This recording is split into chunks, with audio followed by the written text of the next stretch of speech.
Sanders Heckley from Lindenwood, or rather Justin Split from Southeast Missouri.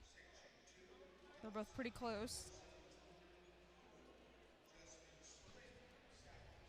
Well, and that's a budding rivalry in the OVC, at least on like the football and basketball sides of things, but it could also be one of those rivalries in other sports as well.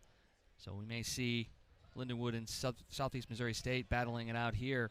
Because they're both fairly close to each other distance-wise. Oh, yeah, very close, within 2 hours of each other. And, it's just like the Tennessee teams going up against each other. I mean, you have those interstate rivalries for sure, and it's always good to see teams in the same conference from the same state having those rivalries going against each other and pushing each other to do their best. Especially in the recruiting battle. I'm sure they all kind of recruit the same areas, and so super important rivalry.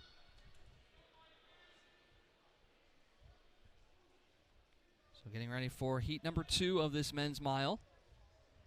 One more after this, which will include the man who has run the fastest this year, and Adam Swanson. He has a 4:03.59, which is just off the OVC record of 4:03.3, set back in 1979 by David Warren out of Murray State. So another potential chance to see a record fall depending on what time he has to beat to win this. That's right, and that would be huge because that's a long-standing record. And so this is the second fastest heat, but you never know who could run what time here. Someone could have a great day and take it out. Be Draven Thompson, who will lead things off after the first lap. From Southern Indiana, taking it out.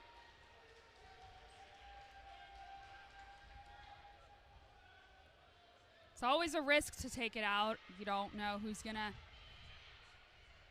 get tired at the end or who might have a sudden surge of energy.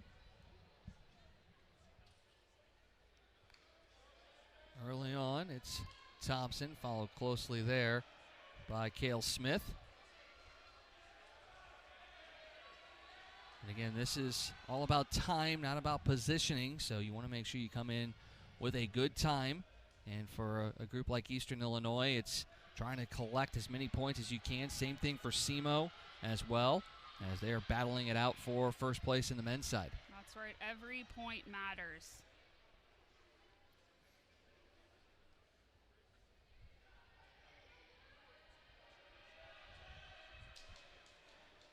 Looking at the team scores right now, Eastern Illinois is still in the lead. Little Rock is in second place right now. The Trojans also have been an emerging distance squad as well.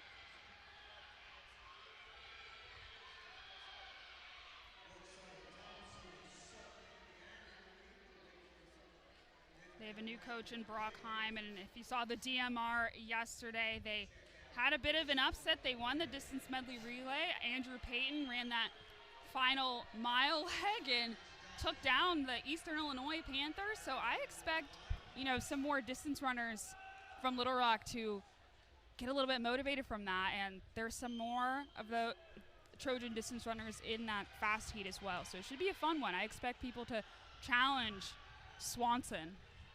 Well, Little Rock is staying in the hotel that we're in and been able to spend a couple of breakfasts downstairs listening to the excitement that they have been putting out there even early on in the morning. You can tell that this is something that they really, really want, and they are excited about where they're sitting at right now. It's going to be a battle to get up there, but it's going to be a battle that's going to be well worth it if they come away victorious. That's right. They were second place last year on the men's side, and this is their second year in the Ohio Valley Conference. They spent decades in the Sun Belt Conference, another strong mid-major league that is really strong on the sprint end. So the Trojans, just based on numbers, couldn't make as much moves as they would have liked to in the Sun Belt League. But now they're in the Ohio Valley Conference, where they've clearly been doing extremely well in the sprints, and they've had several athletes make the finals. And they're expecting to take advantage of that as well. As Cale Smith now has moved into the lead here with 2 laps to go.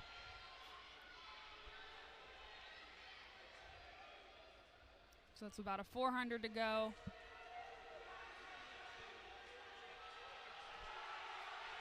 Both SEMO runners right behind, as well as Anders Heckley, who's starting to make a move alongside David Stuckey. So we're into the final lap here. Cale Smith leading the way. And he's run 4:20 this season, so will he get under that? Well, he is feeling it right now. Longer strides picking up here as he makes the final turn. It'll be Cale Smith, followed closely there by David Stuckey, who made a late move. He's going to set a personal best. 4:17, pretty decent time, and I don't know how that could do in that second heat, depending how everyone else runs there.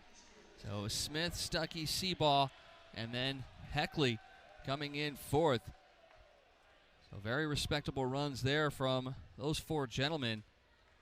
We'll see which of those times are able to hold up, but the fastest heat will be taking place next, and that's going to include Eastern Illinois' Adam Swanson. And for Eastern Illinois, you look at it and you go, okay, hey, we know what we've got up at the top, but to have somebody, like a Cale Smith come in and potentially pick up points for us as well, that could be huge down the line. That is absolutely huge, because you never know how fast they are going to run in that final heat, and Swanson is the